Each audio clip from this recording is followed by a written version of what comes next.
Yeah, another topic, we're going to talk about Suzanne's experiences at comic book conventions. So, Suzanne, let us inform us about your experiences at those conventions. Um, my experience with comic book conventions began in 1980. Um, Now, I was looking for an opportunity to start doing TV cartoon superhero Underdog in public. And I read about one convention coming to Philadelphia in the newspaper. Among the activities would be a costume contest. So I had a costume ready, and this would be my launching pad. Okay, so and then what happened? Um, well, I didn't win any prize. Um, And you did Underdog? what? You did Underdog? Yes, that was the first First time time. I did him in public. Okay. I didn't win any prize. In fact, there were already some rude spectators who stuck out their tongues or made silly noises or made wisecracks about my character. Huh. So this was happening before Howard Stern? Yes. Yeah. So why do you think people are making rude noises towards Underdog? The original Underdog cartoon TV series didn't make him that much a role model. He was very silly. He got into trouble too easily. The characters talked what you might say kindergarten or storybook talk, and the situations were just not believable. They weren't realistic. Because Underdog was an aerialist, I wondered how could I do him and simulate the flying, and then I saw books about ballet and how ballet dancers supposedly accomplished extraordinary feats within their mortal limitations. Okay, but that didn't go too well with the audience. I guess they found it hard to believe that a living person could bring that character to life. But isn't that the point of those conventions? They all dress up as something. Right? Am I wrong? Right? Yeah. Could the rude people have been, rooting for another friend on stage? Maybe. Who were you up against? Do you recall any of the other costumes? I went to a number of different conventions in different cities. Well, the majority of them that I went to were run by a company called Creation Conventions. They staged these comic book and sci-fi conventions all over the country in key cities. So I had to know the managers of the company, but the audiences always varied from location to location. Mm-hmm. But what he was trying to get to, what Alex asked you, was what other characters were you up against? Your Underdog, were you going against Superman or Batman or something like that? Sometimes, the very first one that I was in, it also had Sue Richards, one of the Fantastic Four. Mm-hmm. The Invisible Girl. Hmm? The Invisible Girl. Yes. Yeah. Now, in time, I would see people in Star Trek or other more conventional superheroes, or later on Star Wars and some of these far-fetched dramatic series, calling for very unusual and sometimes garish costumes. Hmm. So is it possible that people like those characters better, and that's why they were jeering you or catcalling you, whatever you want to call it? What, because my costume wasn't ornamentally decorated? No, they just didn't like Underdog, but they liked Superman. Do you think it's the type of character you chose, or is it your performance that they didn't like? Yeah. Or which one? Well, I branched out. I did other characters, some that I liked and others that were in line with current fads, assuming that the characters I chose wore costumes whose styles I liked. Okay. Well, did you get a better reaction as Dracula? Or I know you did a lady from Star Trek once or twice, or Doctor Who. When I started doing Dracula at these conventions, the MC and one of the company managers, his name was Adam, said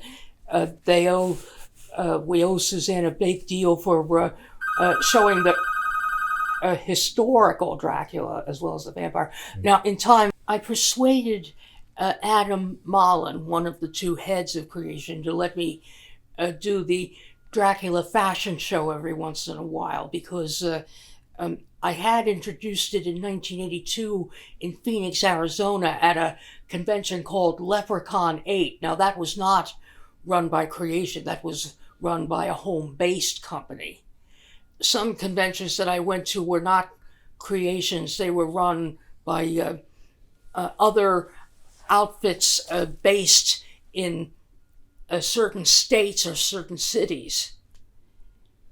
So you used to do a lot of those conventions back then. Yes. So you would travel a lot. Yes, I did. Yeah, but you no longer do that. I no longer do it because Adam and Gary, his sidekick, claimed that convention attendees didn't want Underdog. His time was past. He had become a has-been, they claimed. In 1984, when it was Thanksgiving weekend and Creation held the biggest convention of their year, I would always do Underdog for the costume contest because Thanksgiving was the time that Macy's used the giant helium balloon in the parade. And one year when I went, I think it was 1983. It was my turn. Adam looked at the card, and when he saw he assumed a rather somber expression. "Ladies and gentlemen, it's that time again." That's all he said? Huh? That's all he said? Oh, no. He had a commentary written on the card, but he added some negative editorial comment. Mm-hmm. So after that, you stopped going.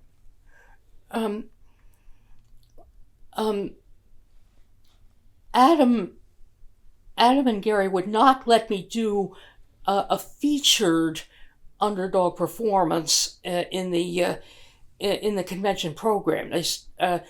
Stuff like the Dracula fashion show was featured performances. I did some, and then Adam said the people don't care about your dancing; they'd rather you stop it. And then one time after he had said that, I was wandering through the back of the room because I had to go somewhere else, and there were some dancers on stage when he had said the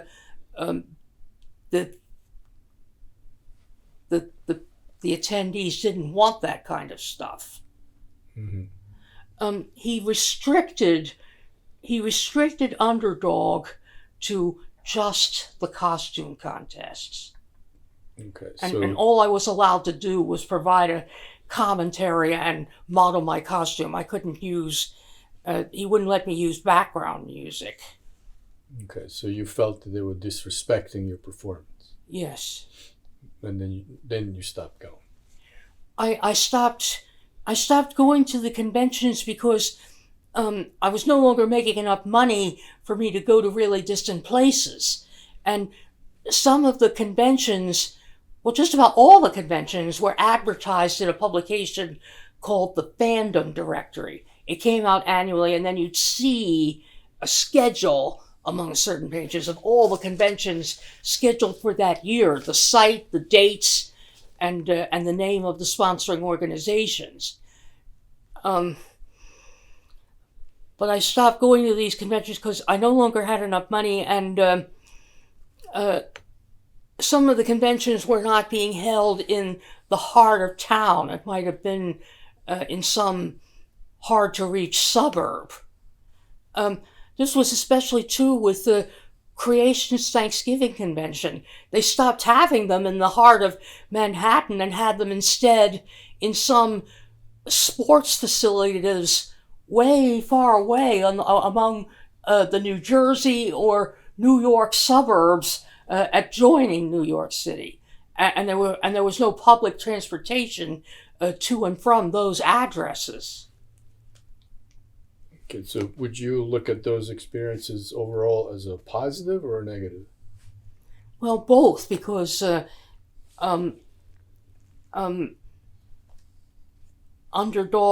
Underdog's reputation was blighted by Howard Stern, so that for years afterward, audiences would call out to me unfavorably, even when I was dressed other than as Underdog. Okay, but he wasn't connected to the conventions. What? He wasn't connected to those conventions. Stern? No, he wasn't. Right? So then you started that years before the Stern show, which was 90 something? 92. 92. So you had 12 years of those conventions before the Stern show. Yes. All right. So what else can we say about those conventions? I would be pressured into catering to the public whim. I made up fashion shows that had Star Trek and Doctor Who costumes. But then after a while, those attractions would be discontinued. And then the company finally went out of business. I don't know what year, but then all that time I had invested in it, I wanted to do group presentations, but then Adam saddled me with a burden. He said, the topic of the presentation has to be something for which there's a market. Two, I had to make a videotape of some group volunteering to play the part of the actors and me in the presentation. And three, I had to show the videotape to Adam, who had to give the green light before finally allowing me to do the group presentation as part of one of their conventions. Now that was an unfair burden on me, because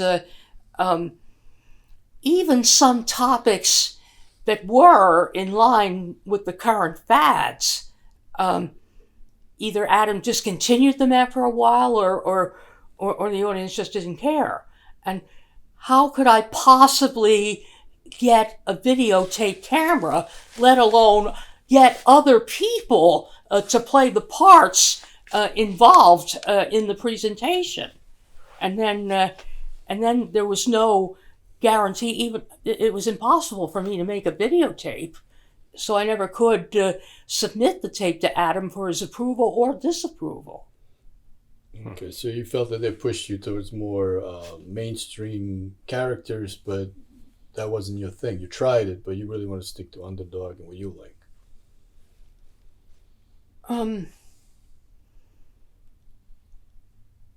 I focused on characters which weren't always respected, and And if I did a feature presentation, I had to be by myself. I could never get other people to cooperate with me. And some presentations that Adam said were good, in line with current fads, he discontinued them after a while. So I faded into obscurity. Mm-hmm. The last convention that I ever went to, and you really couldn't call it comic book or science fiction, was the Dracula convention in 1997 to commemorate the 100th anniversary of the vampire novel. Now I just had to attend that convention because there was a chance the historians who rediscovered Dracula's real side would be there, and there I did the performance of a lifetime. I did the dance, the Dracula Archives, plus the Dracula fashion show in their presences. But I received no awards. I was not sought after by autograph hounds or any other kinds of curiosity seekers. And I certainly did not receive any offers in time to do any more Dracula appearances. Now, why do you think you're drawn to the characters that are, as you call them, not respected? Did you ever think about that? Well, either you mean by doing characters which the spectators didn't care for or were rude and made wisecracks? Yeah, it seems like you're drawn to the underdogs of the, no pun intended, but underdogs of the superhero world. You said that you represent the characters that are not well liked or appreciated or respected. Well, because the TV series did not do him justice. No, I understand that. I'm trying to figure out, did you ever think about what pushes you towards those characters? Like, did you ever examine that kind of thing? Like, why am I attracted to this character versus something else? I was primarily attracted to Underdog because he was an aerialist. He flew under his own power, the same way Superman and Mighty Mouse did. Not to be psychoanalytical here, or do I have any qualifications, but did you see yourself as an underdog? Yes. And then that projection towards the underdog as a character, is there a connection there?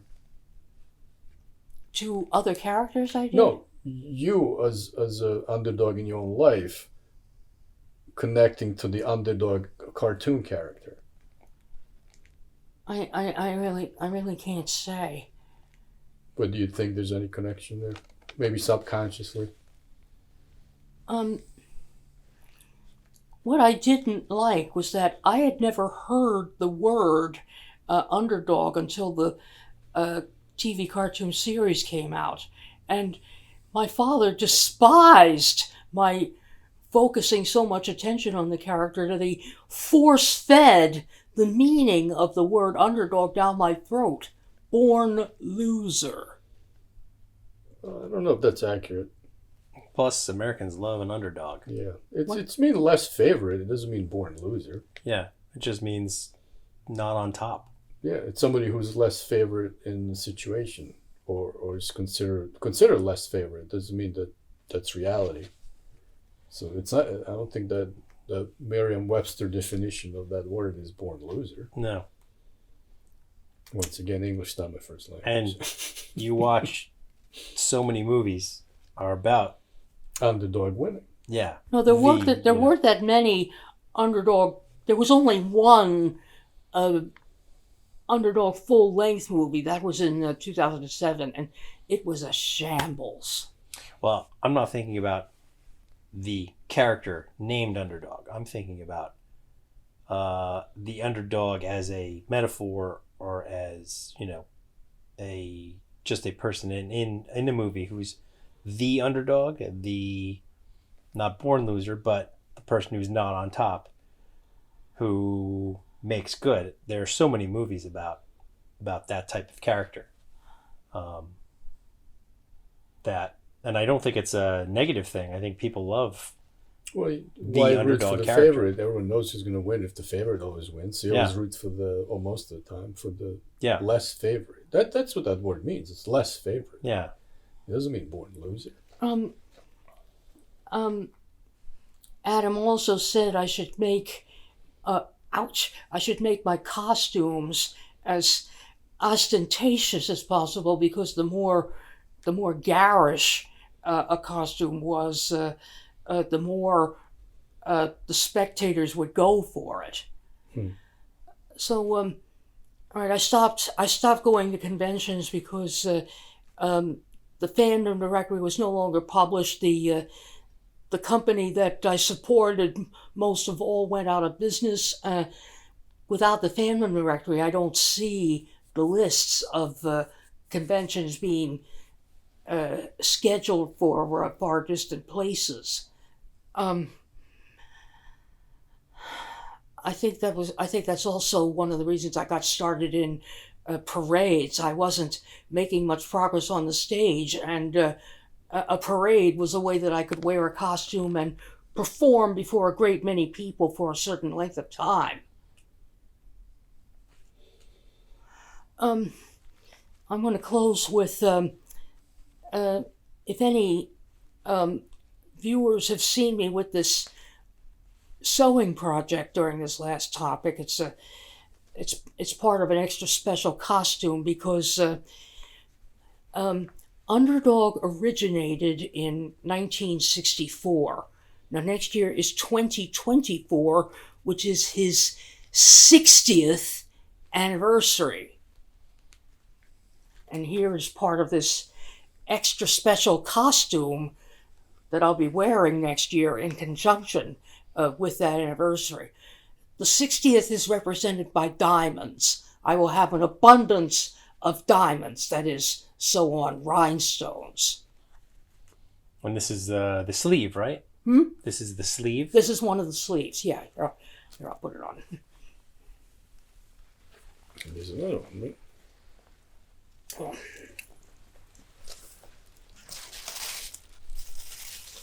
And this is another piece. That's the other sleeve. Okay, and then there's also silver capes. If anyone saw the episode from a couple of weeks ago or a few weeks ago, they can see the silver cape. He always wore a blue cape, but in line with some milestone anniversaries in which I made an extra special costume, the cape would be a different color to suit the anniversary. So for the diamond anniversary, the cape will be iridescent silver with some white and gold pearls and white lace, and like I said, an abundance of diamonds. Yeah, and we can't wait to see that when it's finished. I'm Yeah, sure it's gonna be especially the beautiful. iridescent silver and the diamonds. Those It's are really gonna be cool. nice. So we have to wait till New Year's Day in Philadelphia. Yeah, New Year's Day 2024 is the first time I intend to wear this new costume. Yeah. It'll be the Mummers Parade in Philadelphia. So if anyone's interested, if you're around Philly or in Philly, Yeah. Gonna anyone look great. who's watching, if they're around Philadelphia, New Year's Day, come out and see Suzanne with her new cape in January of 2024. And cheer on the underdog. Yes. No, wait a minute. A commentary on the Mummers goes only with real tall structures or big groups. I'm always in the comic division. That's always the first division in March. And there are many subdivisions, different topics within that division. But they don't get commented on TV unless any one entry has 25 or more people in it. So you can't expect me to be shown in all my splendor in front of the TV cameras. But people can go out and see They you. can see it. Oh, sure, people can always go out and see the parade live. Yes. And I'm just then- saying, well, television coverage gives you much more, many more viewers see a televised parade than going to it in person. True. Yes. But- It's always best to see it live, And they can't cheer you on if they're on TV, watching TV. unless they want to yell at the television set. Yeah. That's... All right. Well, thank you, Suzanne. We can't wait to see the outfit when it's finished.